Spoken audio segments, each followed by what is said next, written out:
Admiral, I'm Don Brown. Yeah, good to see you again. Right. I'll tell you what. He's a Jaguar. Yeah. Okay, You know, when I left active duty in '92, I was in 04, and now I'm interviewing one of the greatest 4-stars, one of my heroes. I don't have many heroes, but Admiral Ace Lyons is one of the two great naval giants of the 20th century and now the 21st century. I really think the first half of the 20th century it was Admiral Nimitz, and the second half of the 20th century it was the man who basically put President Reagan's 600 ship strategy into implementation. Of course, John Lehman was Secretary of the Navy then, right, and helped win the Cold War. Right. And so it's a high personal honor to be with you today, sir. Well, it's nice to be with you also. Indeed, Right. Indeed. We are so grateful for the work that you're doing and continue to speak bravely and audaciously as you did earlier today. And we appreciate the work that you're doing in standing out for our military today with the rules of engagement. I'm going to ask you, of course, I wrote the book on Extortion 17, right, and we're going to get a copy of that for you just in a moment. We appreciate your supporting the film project. But I want to ask you about some of the things you mentioned this morning. You mentioned that the military generally, we have two problems that are going on, the cuts and also the politically driven agenda that is being driven into the troops. And you're in a little bit of a different forum now. Could you follow up on that just a little bit? Well, the political agenda is being imposed because of our military leadership, Right. is being neutralized by political correctness. And regretfully, they're not living up to their oath of office. Which is to protect the Constitution against all enemies, foreign and domestic. Foreign and domestic. Right. And for them to sign off on these restricted rules of engagement, Right. which are endangering men and women in hot combat zones, is just unconscionable. And I just am going to be held accountable. You know, it's interesting. I call them suicidal rules of engagement, Islamocentric, and I talk on the rules not as eloquently as you do or with the same basis of experience. But I asked the question, suppose General Eisenhower at Normandy had said, we're not going to bomb the hell out of the French coastline because it might offend someone or there might be some collateral damage. It's the most foolish thing you can think of. Well, you know, all this is a lot of this is faculty lounge logic that Right. has no business in the world of realism. Right. And you know, this isn't the first time we've seen it.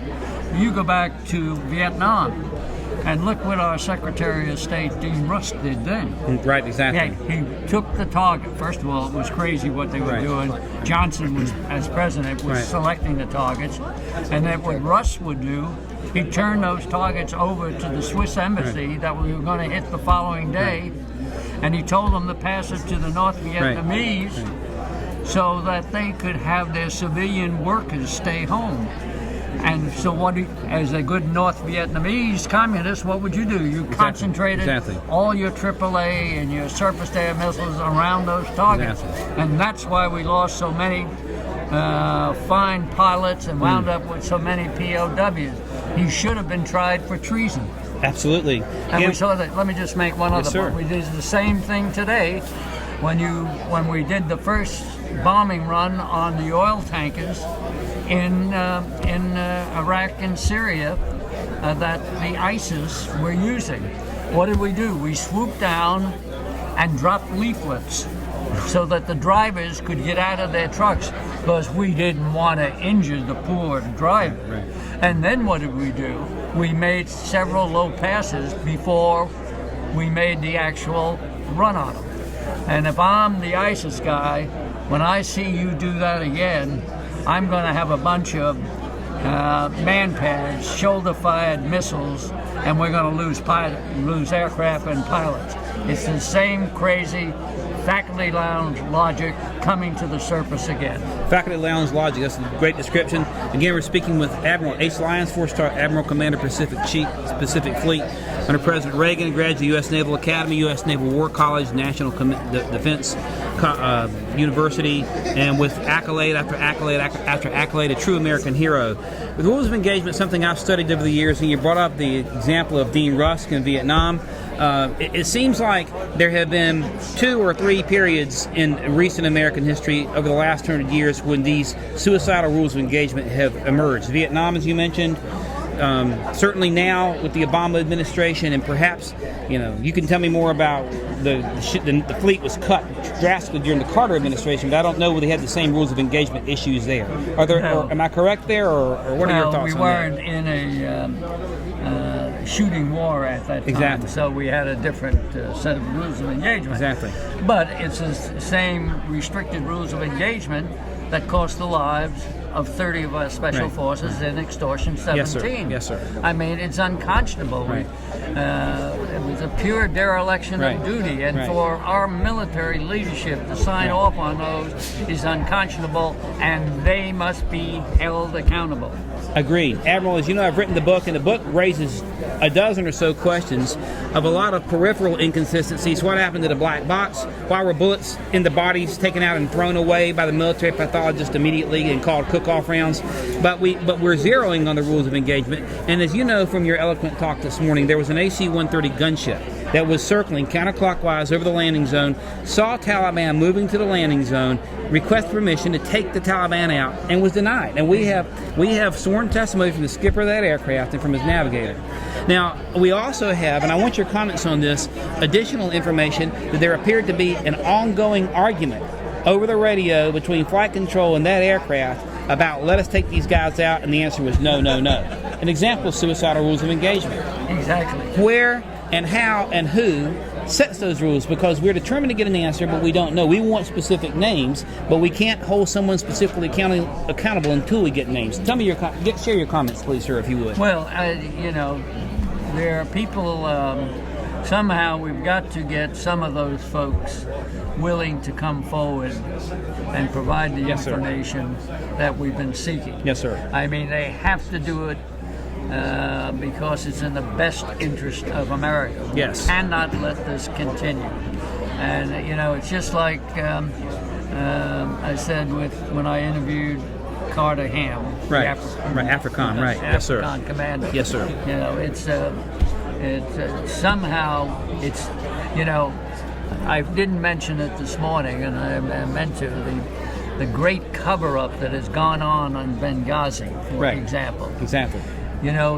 Initially it was supposed to be just for the 2012 election. And I got to tell you, it's 3+ years since then, and there's still a massive cover-up. Right. And in my view, the only reason it continues because Stevens, in my view, and I said this on the Lou Dobbs show, was to be taken as a hostage and held in exchange for the release of the blind sheikh.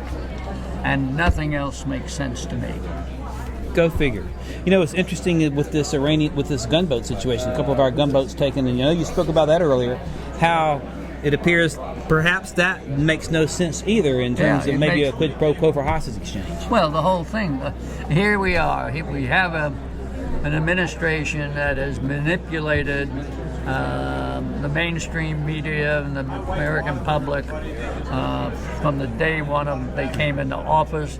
And here, in a period of 4 days, we miraculously get the Iranians to release our 10 sailors, and then the 5 hostages they've been holding for a number of years.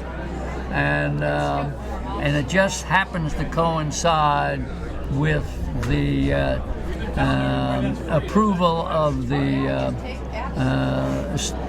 Iranian nuclear deal and the release of $150 billion. And, I just have to step back and say, this scenario doesn't pass the smell test. Let me zero back in on something you said a moment ago. One of the things that we are trying to do in making the documentary film on Extortion 17 is to expose truth. We know a lot already because we reviewed the official military record, which was strangely declassified, and I think you probably have had mid-level officer and senior enlisted to pass that disc out. You know the story there. Somebody wants the story out. But you said that our people have to talk. Now, are you talking about folks who retired? Are you talking about active duty? And are you, as one of the now civilian leaders with 4 stars on your collars, calling on those inside the military to speak out, outside the military to speak out? Or are we at a crucial time point that we have to do that? We are at a crucial time. I'm asking for both inside and outside, to come forward and speak out.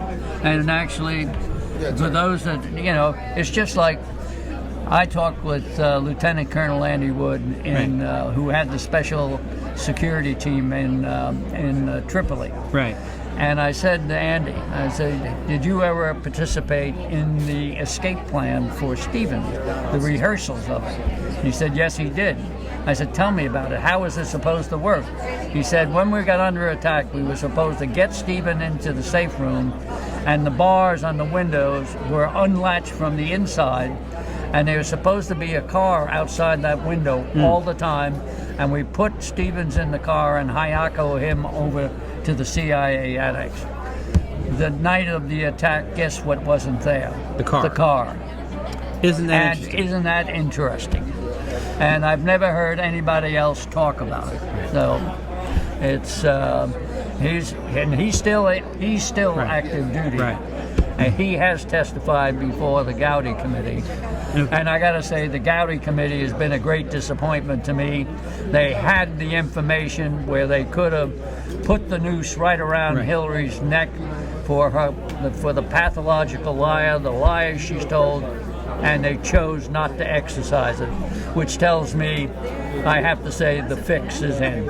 It appears to be the case. In terms of congressional investigation, there's been no meaningful investigation of Extortion 17. Congressman Chaffetz had a hearing which lasted about an hour and a half, and it consisted of one Obama appointee, a man named Reed, and then a civilian head of mortuary affairs at the Pentagon, and then the heads, a Navy commander, Army Lieutenant Colonel, and Air Force Colonel, who were the heads of those respective services' mortuary affairs. So you had 4 funeral experts and an appointee testifying in an hour and a half dog and pony show. Is it time for the Armed Services Committees of the House and Senate to launch an investigation into what happened to Extortion 17? It's long overdue, and really Senator McCain, with his military background, should be leading that fight.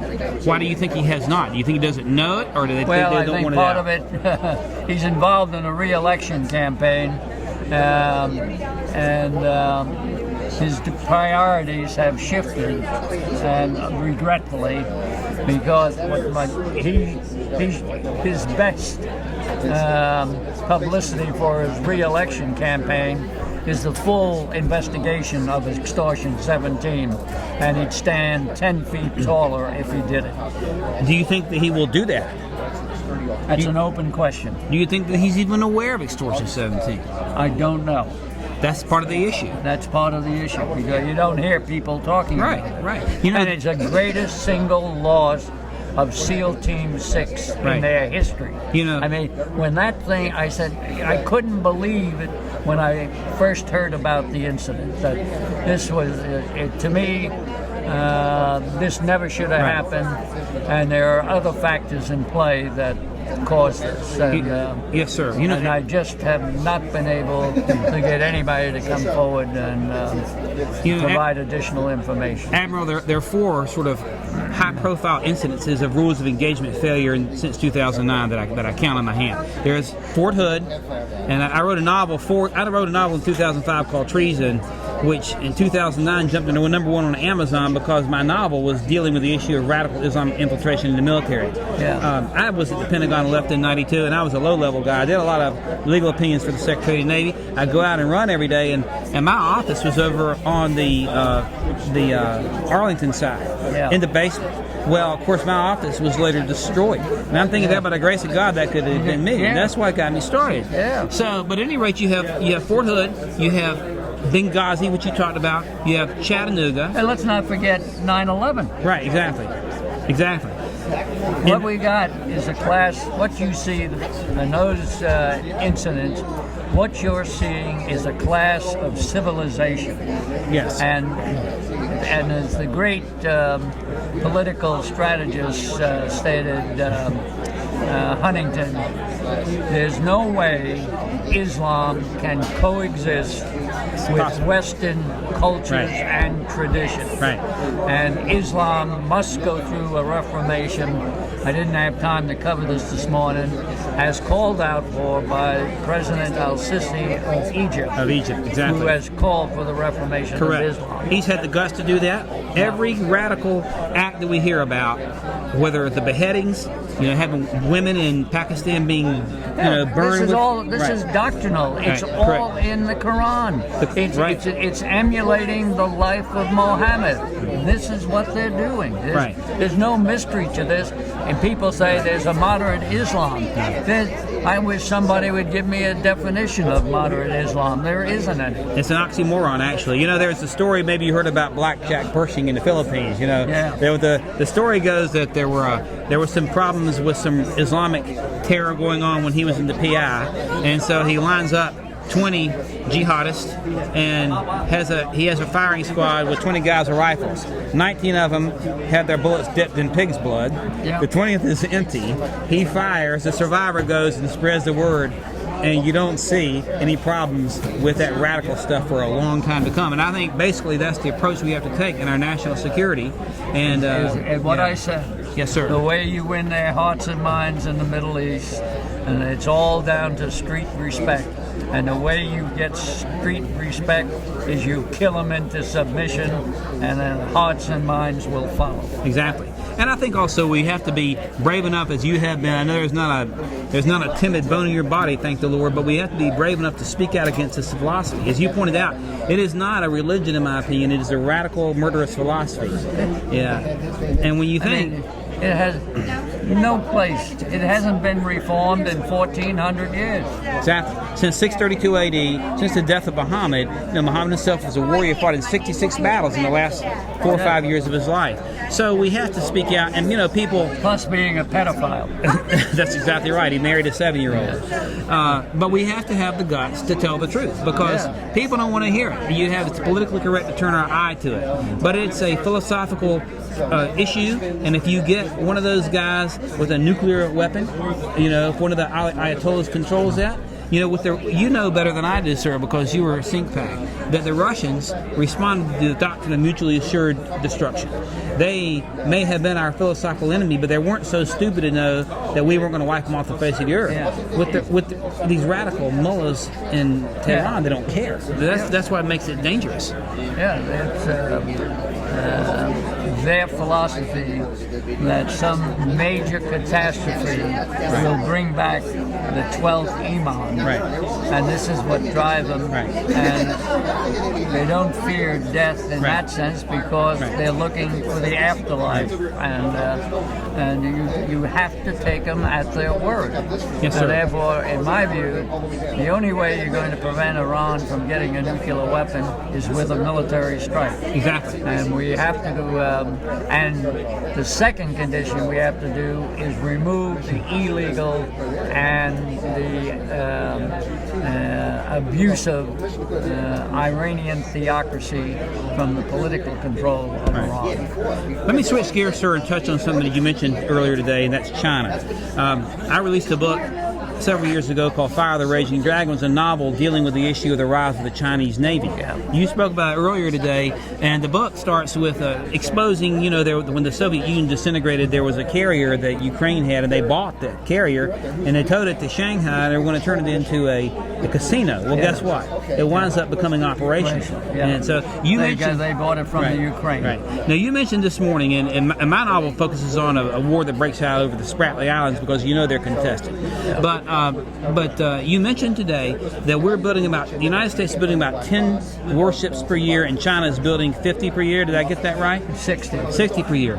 So what do you see in terms of the rise of the Raging Dragon?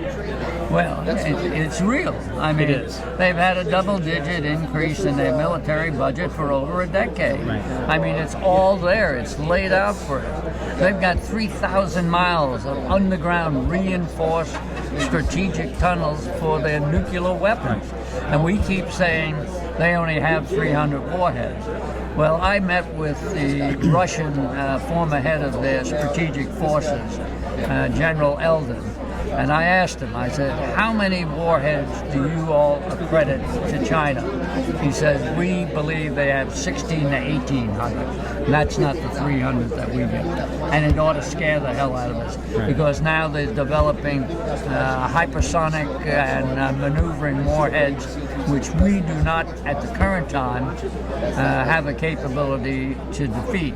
However, I am aware of certain codes and algorithms that are available, which, if applied into our current systems, would give them the capability to intercept and destroy hypersonic and maneuvering warheads. Thank you for bringing that issue to us. We don't hear about it. Right. Sir, I know you've got a tight schedule. Yeah, I got to and I've got to plane. roll. I got to get you on the plane. I got to get a picture with you. And God bless you for being with us, Admiral Lyons.